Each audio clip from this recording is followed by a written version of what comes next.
Welcome to Real Faith for Real Life, the podcast all about the intersection of faith and life. This season, we're talking about the mission and vision of our church, Cascade Fellowship, here in Grand Rapids, Michigan. In a minute, we're going to have a great guest today to help us unpack this. But first, a quick review.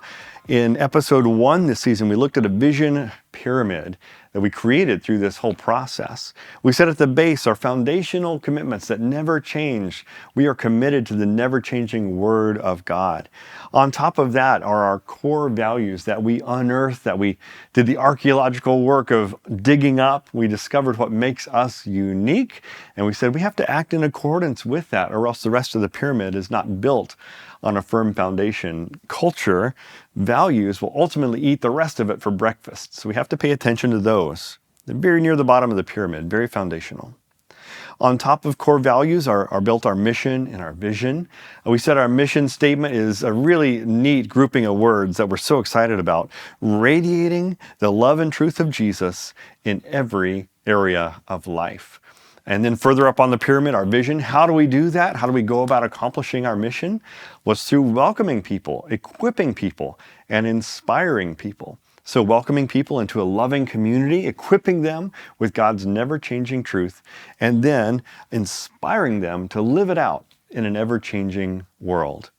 That was what we focused on in episode 1, and now I gave you a little preview, but now we're going to dive deep into priorities and practices at the very tip-top of the pyramid, the things that change a little more frequently. So priorities, what are our next priorities for the year or so? And then practices, what are the strategies we're choosing to employ to accomplish our mission and vision? So in short, today's interview is all about how to take all this work from the base of the pyramid and bring it up and operationalize it in the day-to-day doing of ministry. Leading that discussion is going to be Larry Doornbos, who's going to sit down with me, and so excited to share this interview with you. So joining us now in the podcast studio, it's Larry Doornbos, our church consultant who's done such a good job with the Vision Refresh. Larry, tell us a little bit about yourself. Tell us a little bit about the consulting work that you do and your approach to consulting. Yeah, so Larry Doornbos, pastor in the Christian Reformed Church, and I work for Church Leadership Center and also for the Center for Church Renewal. And we work with all kinds of different churches in all kinds of different places. And as we do that, one of our key pieces is the piece of listening. And so what we want to do is we want to listen to the voice of God, listen to the voice of the congregation, and listen to the voice of the leadership. And that's so important to us because we believe that listening is a pathway into making good decisions, and hearing many voices helps us shape and mold the mission that God has for our church. And so we make sure that that's an essential part of what we do together, is that listening. And we did a lot of listening during our time together. We also listened to the voice of the community through something called Mission Insight and discovered some intriguing things about the people who live around the church here, the way that we can reach out to them. We listened to people through a survey they did, and then the congregation came together and talked about that. We had leadership meetings, staff gatherings, all kinds of ways of listening that finally led to the place where we have the mission and vision and the important things we need to do next on our docket. Yeah, and I really appreciate that approach, and I think our church as a whole really appreciated that approach, that rather than come in from the outside and as a consultant, an expert, you just place on us the correct mission, but really you drew out of us what makes our church unique, and as you referenced, what makes our community unique. So in this particular time, in this particular place, with this particular group of people, what is God uniquely calling us to do? And I think, as you saw in video 1, I think we've really landed on something that's specific to us and a good fit for us. I think so too. And it was really exciting to see how that all came together through conversation and, how we always do with taking words and putting them together and finding some new ways to think about things. And actually, I think the other part that I'm really excited about is it's unique in a context of words that some people might not expect. Mm-hmm. And so it catches your attention. You stop and say, wait a minute, radiating. That's an interesting word. And love and truth. And so I really love the way it all comes together around this particular community. and also that necessity of being able to radiate that love and truth of Christ into the world, and in a context which is, of all the churches I've worked with, a unique context that this church is sitting in, and really some unique opportunities that it has to reach out into a community and not only influence the community, but because the folks that are here, the ability to influence a wide swath of the world. Oh, absolutely.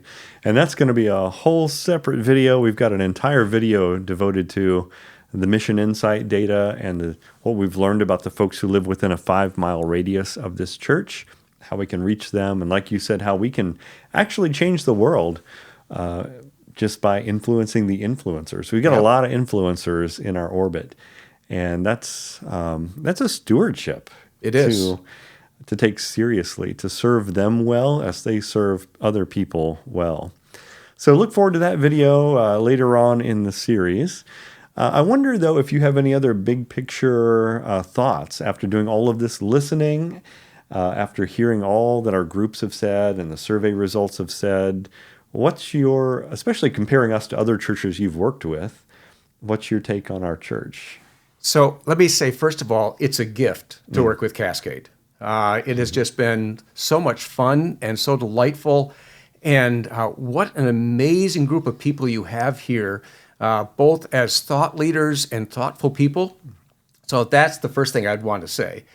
The other thing that I'd really want to say is that this is a church where people are excited to be here, pleased with the ministry, pleased with leadership, and imagining a very healthy and fulfilled future. And so often in our culture today, churches are on the decline and they're struggling and those kind of things. And here at Cascade, again, just like the unique situation we find ourselves in with the people around us, the church itself is somewhat unique in that it has just a very positive attitude and a very hopeful attitude towards the future. Yeah, there's a lot to love here, a lot of strengths in this church.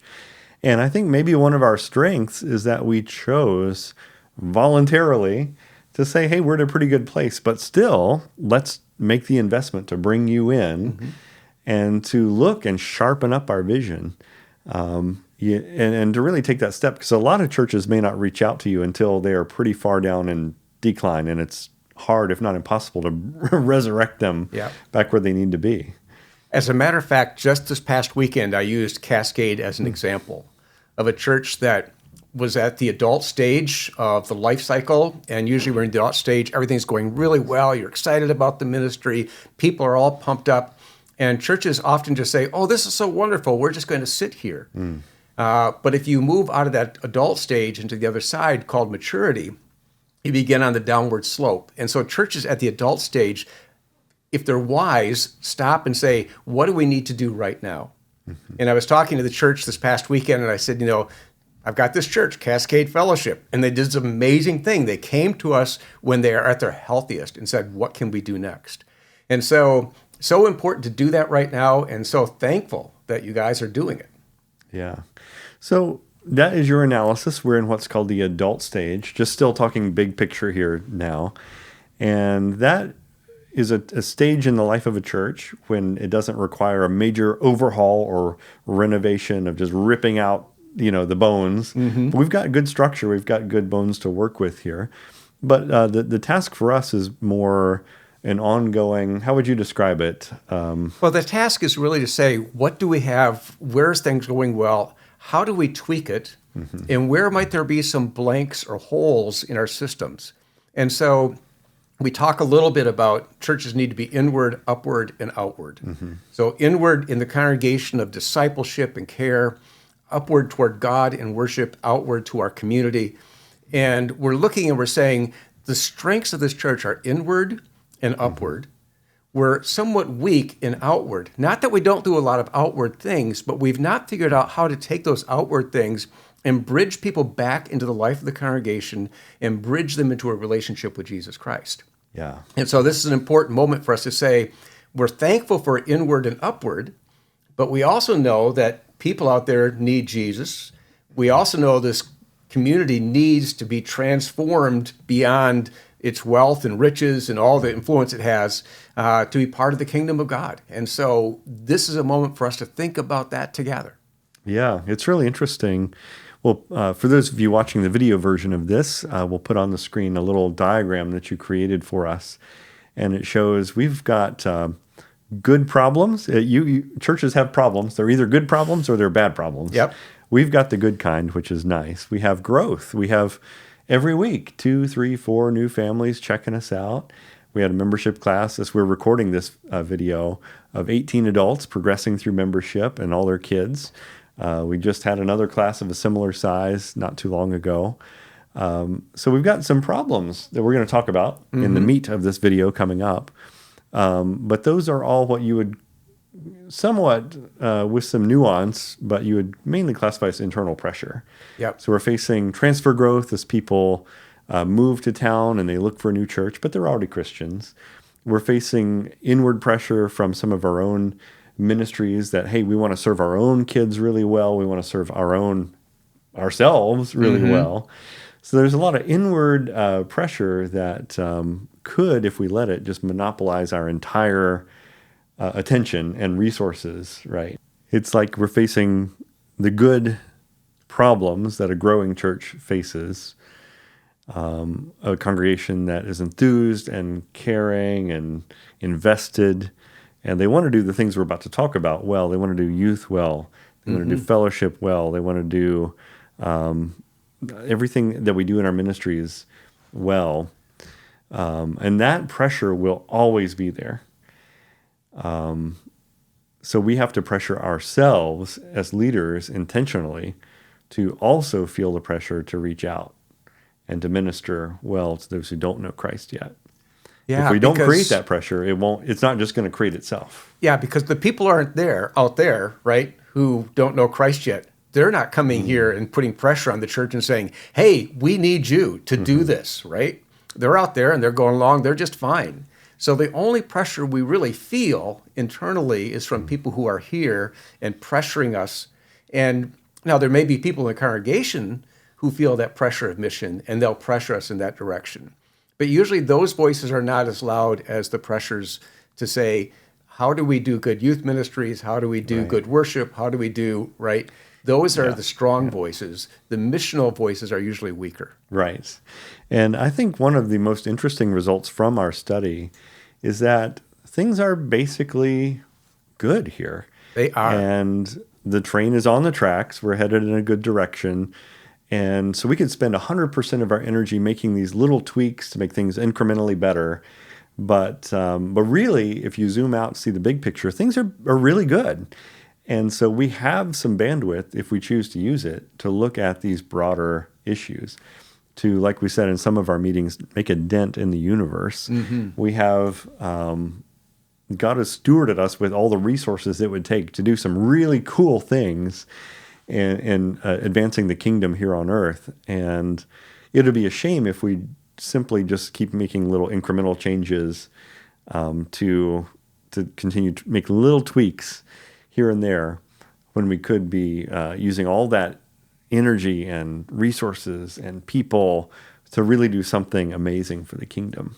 Well, I think of Proverbs chapter 11. There's just a single verse there, and it says, when the righteous prosper, the city rejoices.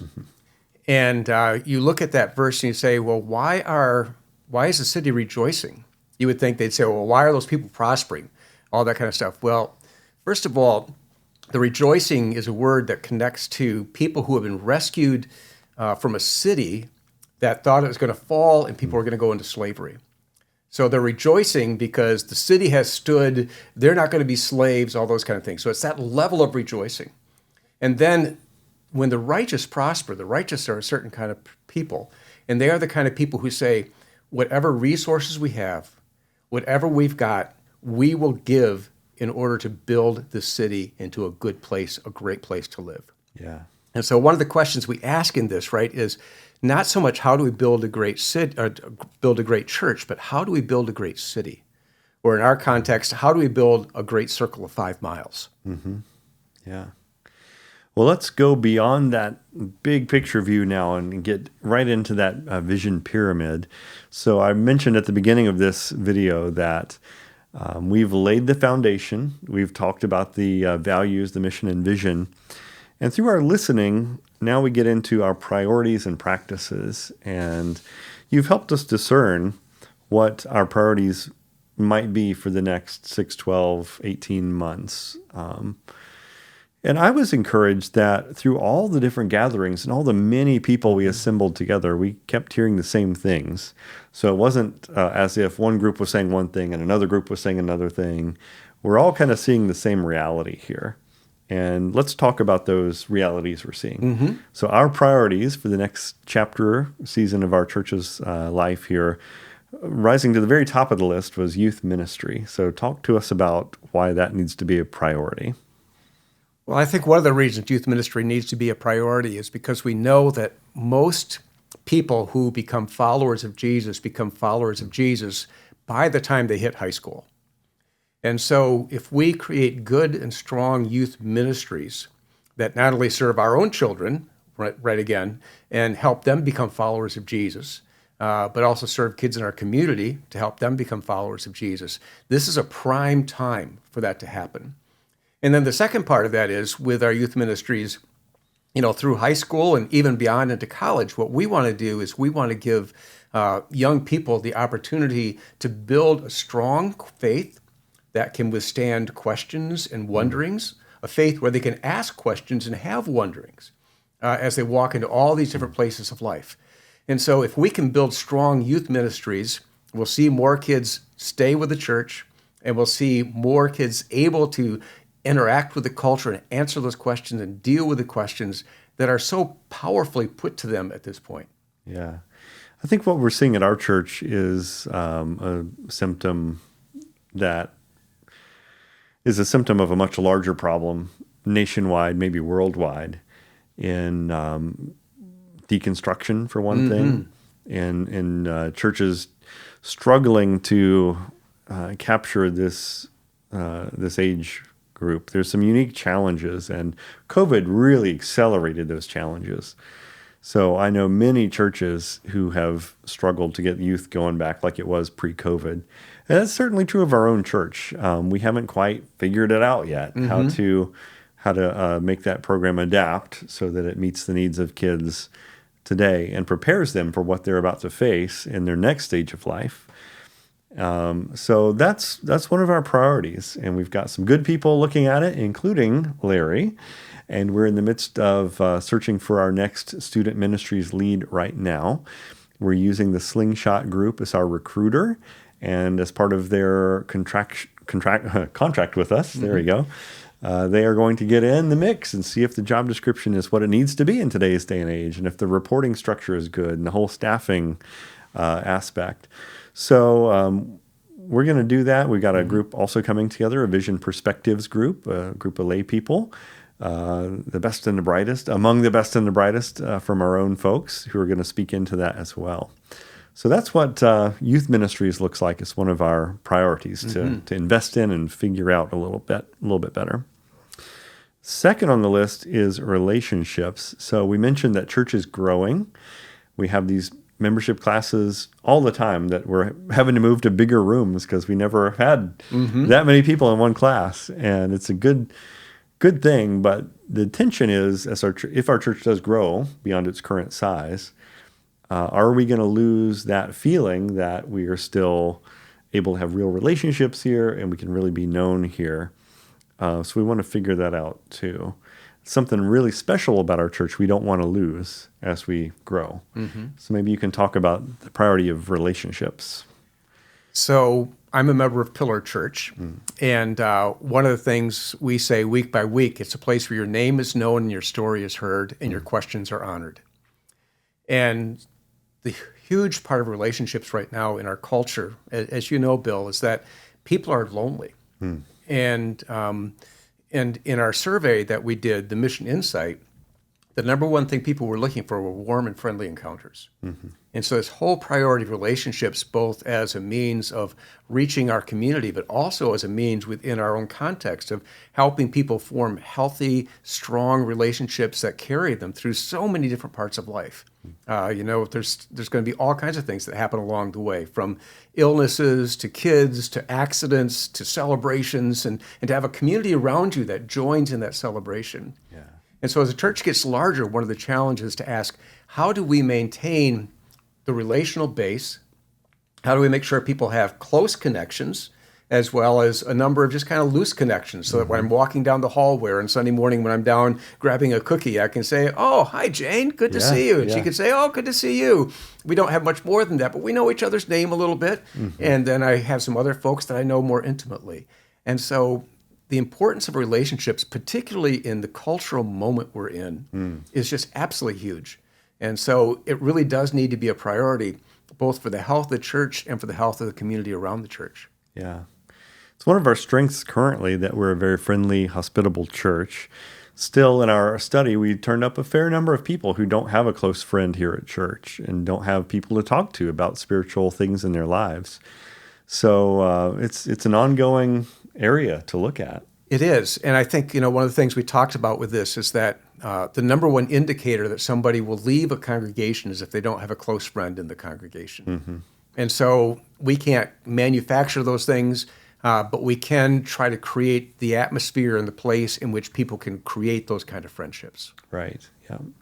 Yeah. Dunbar's number is really interesting. I think about it a lot. So any given person, the average person can maybe relate to 150 people at some level, maybe know their name and just a little bit about them. But there's maybe 12 or so people that you can really view as your friends, and maybe a smaller group like 3 or 2 that really you can tell anything to. And, so we like to think that we're a place where you can find everything that we just talked about. You can find your 2 or 3 people to be really best friends with. You can find that tight-knit group of friends to hang out with. And you can be part of this broader community where not everybody, but a lot of people. Yep. And they're there to support you in a broader way. And then even beyond the 150 number, the Dunbar's number, the famous number, it just takes a village to raise a kid. It takes a village to exist in Christian values and to be supported. So even though you don't know everybody's name and everybody's story here, it can still be a place where you feel supported and encouraged in the broader Christian community. Well, in that relationship piece, again, you were just talking about youth, right? And I think it's like 5 good adult relationships per kid keeps that child engaged in the community. And that's not 5, youth leaders or whatever, but it's this child knows 5 people in the congregation who are adults and has some connection with them. And so, again, when it comes to relationships on the youth side, that's so very important to us. And even if it's adults, older adults, who take the time to learn the name of a couple of kids in our congregation and say, on Sunday morning, look for them and just say, hi, how are you?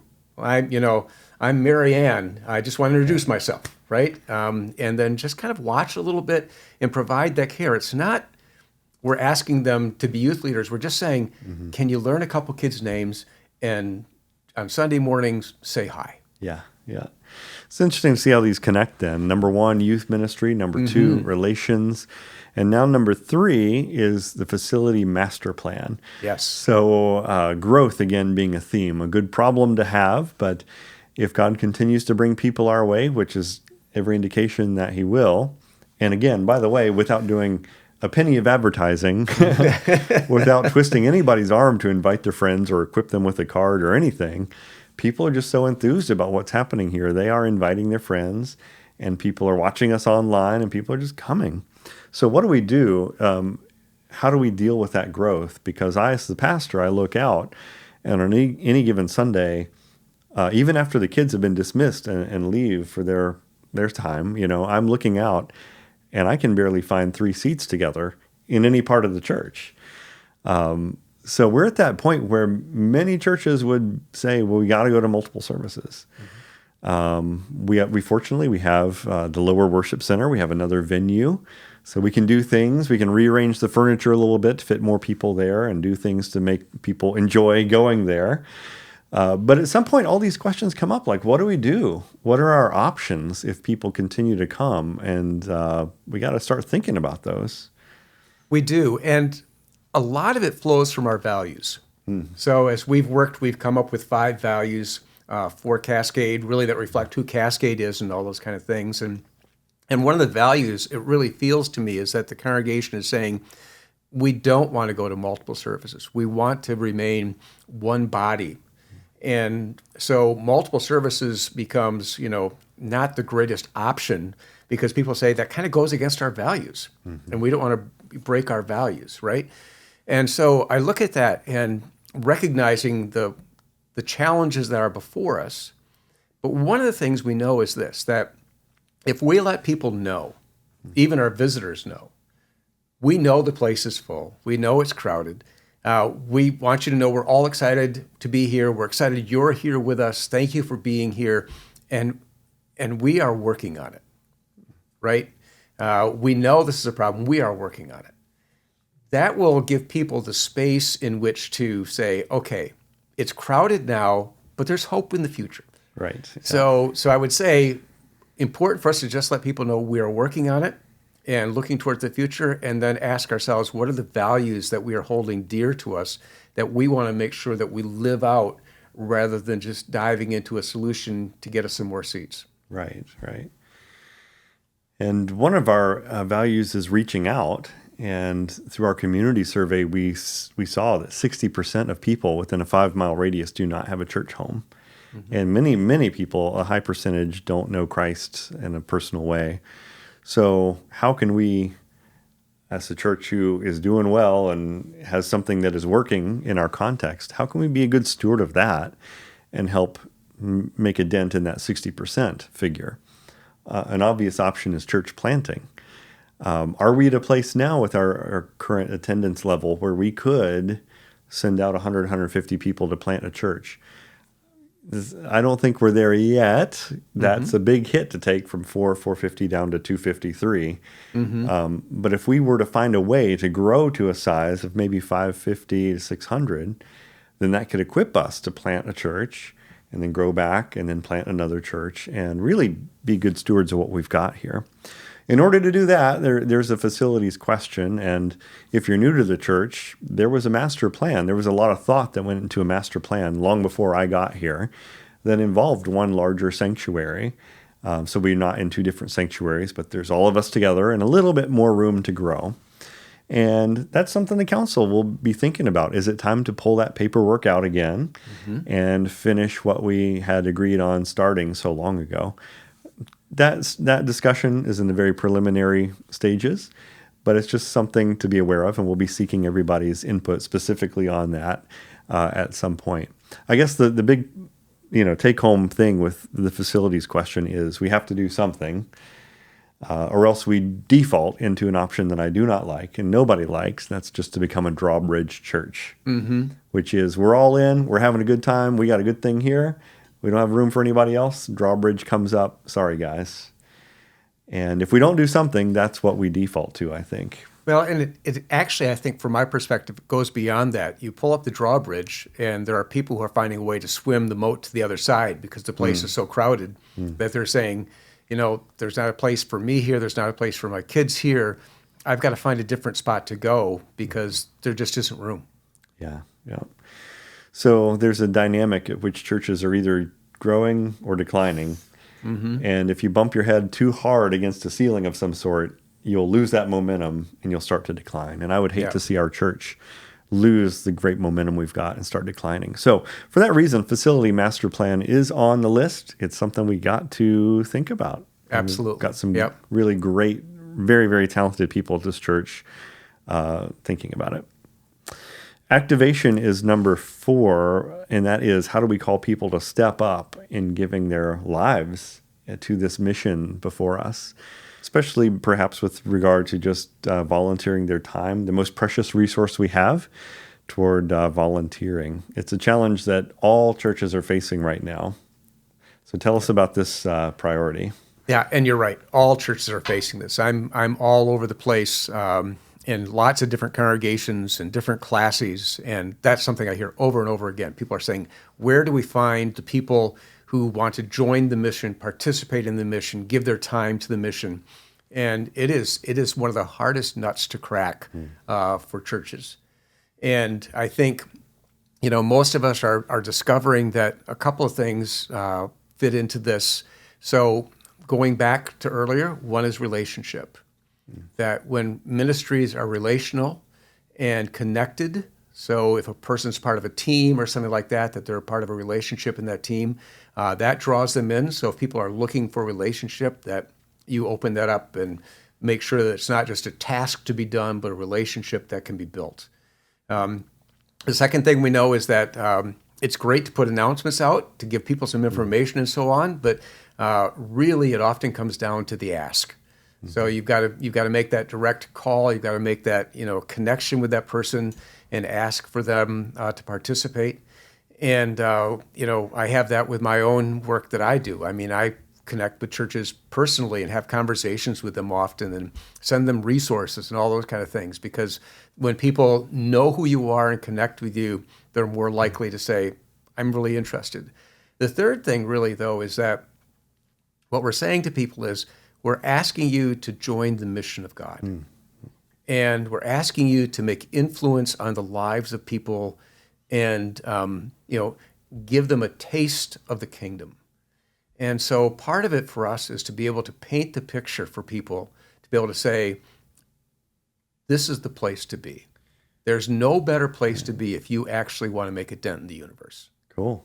Yeah. So that's an ongoing challenge, and related to it is number 5, and that is systems capacity, which is, we got a lot going on here. And are we doing the right things? They're all good things, but there's just the question. It's not necessarily a yes or no answer that we've discerned, but just it's worth asking. Are we doing more than our resources would allow us to do well? And are we doing the right things? Good question to ask, right? It's a good question to ask. And part of the reason we have a vision and a mission is to help us answer those questions. Not only to say, well, do we have capacity to do something, but does it help us actually welcome people, equip people, inspire people? If it's not welcoming, if it's not equipping, and it's not inspiring, then we stop and say, well, maybe that's something we shouldn't be doing. Or if we look and we say, well, it kind of welcomes, inspires a little bit, but there's this other thing, if we did that, it would really welcome, equip, and inspire. Yeah. Then we stop and say, well, then let's put our time and our energy over there. At the same time, we want to take a look and ask the question of, so what are we asking of the members of our congregation? How much time does it take for us to put all these pieces together? Is it reasonable? And it doesn't always have to be reasonable from the mission of God. Sometimes God's mission isn't reasonable at some level, but we want to at least look at those questions. And that's something we're going to be doing over the next few months, asking those questions, and also asking the question of, what is it we're doing that really does welcome, equip, and inspire? And what are the things that we might be able to say no to so we can do other things better? Yeah, and to bring that balance of inward, upward, and outward. Yeah. If we've got just a ton of inward-facing ministries that are on parallel paths to accomplish the same thing, and if they require a lot of volunteers, a lot of staff hours, a lot of money, would it be better to allocate some of that toward outward? Or, as we've discussed, can we at least bring some outward focus into the ministries we're currently doing? Yes. So it may be not a hard turn where we whip around a curve so fast we lose people, but it's just a gentle reorientation to, here's a ministry that's already thriving and doing well, and we can incorporate into it some of these other things to bring balance. Yeah, you think about that even in terms of, worship, for instance. You say, so as we look at our worship, how does our worship find itself open and welcoming to people who don't know Christ?